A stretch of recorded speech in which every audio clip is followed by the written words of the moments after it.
जय हिंद दोस्तों, आप सभी का स्वागत है एक बार फिर से आपके अपने यूट्यूब चैनल यूनिक ज्ञान में। आज हम MA fourth semester political science paper second के यूनिट 4 का मोस्ट इम्पॉर्टेंट एमसीक्यू देखेंगे, आपका जिसका कोर्स टाइटल है इंटरनेशनल पॉलिटिक्स सेकंड। इसके पहले 3 यूनिट के आपके most important questions, most important MCQ करा दिए गए हैं। यूनिट वाइज आपको कराया जा रहा है, आपको बताया गया है, और उसके बाद एग्ज़ाम से पहले आपको एक संग्राम रिवीजन क्लास भी करा दी जाएगी, जिससे आपका पूरा रिवीजन हो जाए और बेहतरीन तैयारी हो जाए।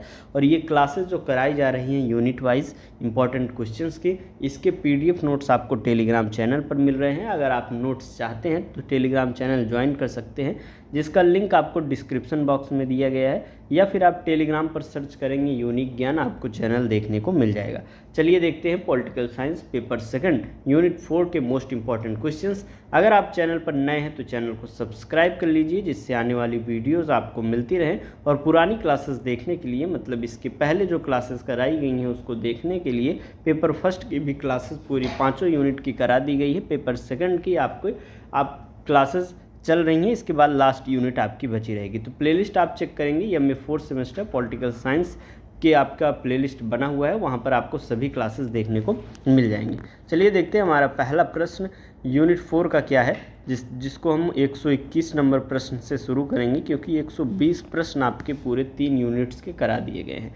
121वां प्रश्न है, प्रथम खाड़ी युद्ध जो फर्स्ट गल्फ वार 1990 टू 1991 हुआ था, उसकी शुरुआत किस घटना से हुई थी। ऑप्शंस हैं आपके, अमेरिका का इराक पर हमला, इराक द्वारा कुवैत पर आक्रमण, ईरान इराक युद्ध, या इजराइल का लेबनान पर हमला।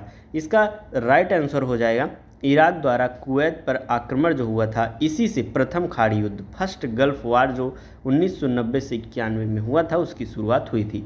सद्दाम हुसैन जो थे, उन्होंने कुवैत को इराक का 19वां प्रांत बताते हुए उस समय उस पर कब्जा कर लिया था। अगला प्रश्न हम देखेंगे 122 नंबर, ऑपरेशन डेजर्ट स्टॉर्म का मुख्य उद्देश्य क्या था। ऑपरेशन डेजर्ट स्टॉर्म जो था उसका मुख्य उद्देश्य था कुवैत को इराकी कब्जे से मुक्त कराना। अगला प्रश्न 123 नंबर, रूस यूक्रेन युद्ध जो कि 2022 में हुआ था, उसमें रूस के विशेष सैन्य अभियान का मुख्य घोषित कारण क्या था।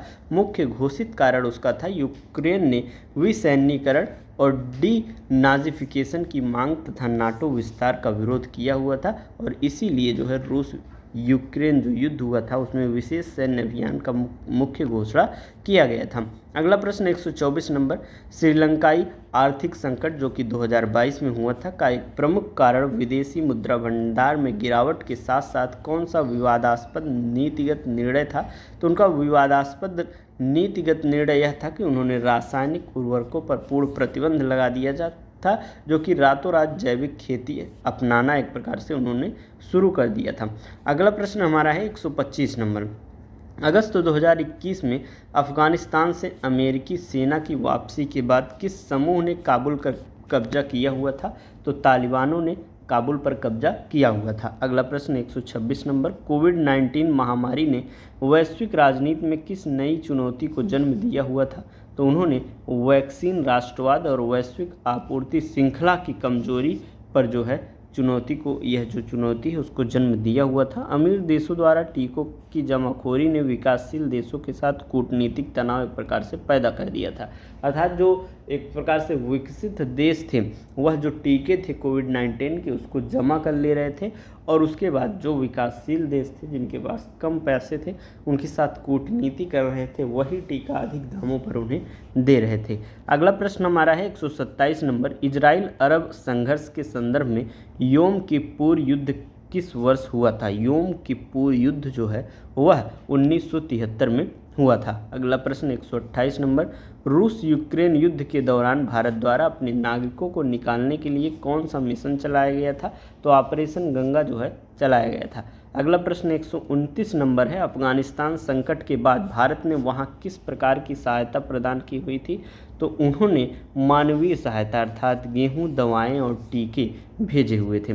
130 नंबर प्रश्न, श्रीलंकाई संकट के दौरान भारत ने श्रीलंका को लगभग कितनी आर्थिक सहायता दी हुई थी। उन्होंने $4 बिलियन के करीब जो है आर्थिक सहायता प्रदान किया हुआ था। किसने? भारत ने। किसको? श्रीलंका को। कब? जब उनके ऊपर आर्थिक संकट आया हुआ था। 131 नंबर प्रश्न है, खाड़ी युद्ध जो कि 1991 को कंप्यूटर युद्ध क्यों कहा गया? क्योंकि जो सटीक निर्देशित हथियारों और उच्च तकनीक का व्यापक उपयोग उसमें हुआ था, इसलिए उसे कंप्यूटर का युद्ध कहा जाता है, कंप्यूटर युद्ध कहा जाता है।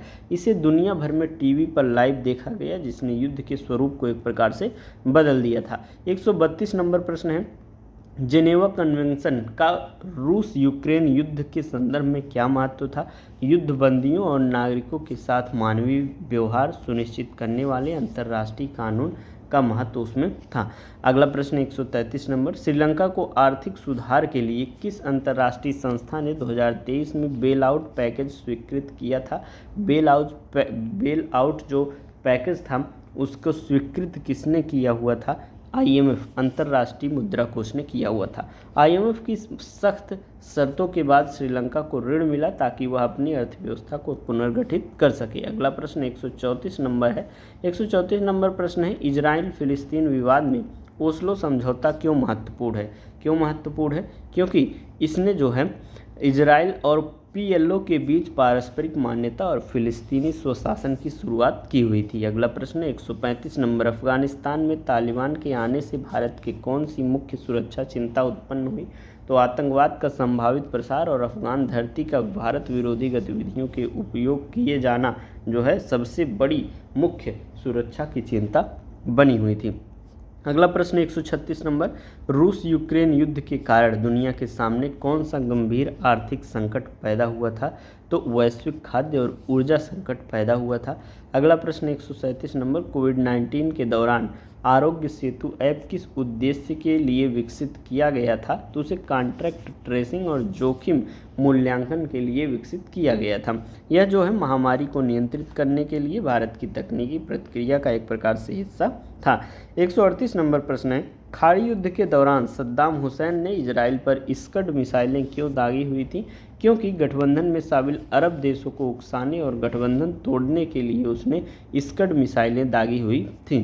अगला प्रश्न 139 नंबर, श्रीलंकाई संकट के समय चीनी ऋण को अक्सर क्या कहा गया है? चीनी ऋण को अक्सर ऋण जाल कूटनीति कहा गया है, क्योंकि वह ऋण देते थे और जब ऋण जिसको देते थे वह चुका नहीं पाता था, उससे विभिन्न डिप्लोमेसी कूटनीति वह करते थे। अगला प्रश्न 140 नंबर, इजराइल और हमास जो कि अक्टूबर 2023 में उनके बीच शुरू हुए ताज़ा संघर्ष का मुख्य परिणाम क्या रहा है? तो उनका मुख्य परिणाम यह है कि गाजा में भारी मानवीय संकट और अंतर्राष्ट्रीय मानवीय चिंताएं बढ़ी हुई हैं। 141 नंबर प्रश्न है, अफगानिस्तान संकट के दौरान पंजशीर घाटी क्यों चर्चा में रही?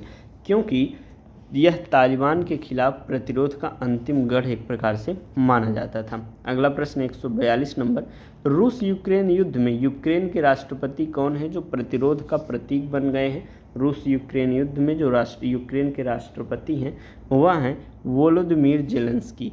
जो व्लादिमीर जेलेंस्की हैं वह यूक्रेन के राष्ट्रपति हैं। उनके नेतृत्व में पश्चिमी देशों को यूक्रेन के समर्थन में एकजुट करने में एक प्रकार से मदद की हुई है। 143 नंबर, कोविड-19 टीकों के पेटेंट पर छूट की मांग करने वाले प्रमुख देश कौन से थे? पेटेंट की छूट पर मांग करने वाले प्रमुख देश भारत और दक्षिण अफ्रीका थे, क्योंकि उन्होंने WTO में तर्क दिया कि महामारी के दौरान बौद्धिक संपदा अधिकारों में ढील दी जानी चाहिए।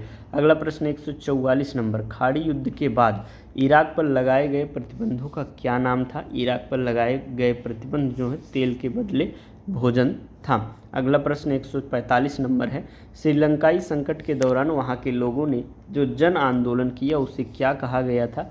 तो उसे जो है अरगलाया संघर्ष कहा गया था। अगला प्रश्न 146 नंबर, रूस के खिलाफ पश्चिमी देशों द्वारा इस्तेमाल किया गया स्विफ्ट प्रतिबंध क्या है? स्विफ्ट प्रतिबंध जो है वैश्विक बैंकिंग संचार प्रणाली से रूसी बैंकों को बाहर करना जो है वह स्विफ्ट प्रतिबंध कहलाता है। अगला प्रश्न 147 नंबर, अफगानिस्तान में तालिबान सरकार को मान्यता देने के लिए अंतर्राष्ट्रीय समुदाय की प्रमुख शर्त क्या है? तो उनकी प्रमुख शर्त जो है मानवाधिकारों, विशेष रूप से महिलाओं की सुरक्षा और सुरक्षा का सम्मान, शिक्षा और सुरक्षा का सम्मान जो है प्रमुख शर्त रखा गया है। 148 नंबर, इजराइल अरब संघर्ष में टू स्टेट सॉल्यूशन का क्या अर्थ है? टू स्टेट सॉल्यूशन का अर्थ इजराइल और फिलिस्तीन को दो अलग और स्वतंत्र राज्यों के रूप में मान्यता देना है। 149 नंबर प्रश्न है, रूस यूक्रेन युद्ध पर संयुक्त राष्ट्र में मतदान के दौरान भारत का रुख क्या रहा था? तो उन्होंने अनुपस्थित रहना और बातचीत व कूटनीति का आह्वान करना जो है उचित समझा हुआ था। अगला प्रश्न 150 नंबर, कोविड-19 महामारी के दौरान भारत की सॉफ्ट पावर में किसने सबसे अधिक वृद्धि की हुई थी? वैक्सीन मैत्री पहल ने सबसे अधिक सॉफ्ट पावर में वृद्धि की हुई थी। 100 से अधिक देशों को टीके पहुंचाकर भारत ने एक जिम्मेदार वैश्विक शक्ति की छवि बनाई हुई थी। इसके बाद ये 150 नंबर तक आपका हो गया यूनिट 4 के मोस्ट इम्पॉर्टेंट क्वेश्चन। इसके बाद यूनिट 5 के मोस्ट इम्पॉर्टेंट क्वेश्चन आपको नेक्स्ट वीडियो में मिल जाएंगे। तब तक चैनल पर बने रहिए, अधिक से अधिक दोस्तों के पास शेयर कीजिए, वीडियो लाइक कीजिए, कमेंट एक अवश्य कीजिएगा और अधिक से अधिक लोगों तक शेयर करिए। और टेलीग्राम पर नोट्स प्राप्त करने के लिए टेलीग्राम चैनल ज्वाइन कर लीजिए, इसका लिंक डिस्क्रिप्शन बॉक्स में है, या फिर आप टेलीग्राम पर यूनिक ज्ञान सर्च करेंगे, आपको वह चैनल देखने को मिल जाएगा। चलिए मिलते हैं नेक्स्ट वीडियो में, बने रहिए चैनल पर।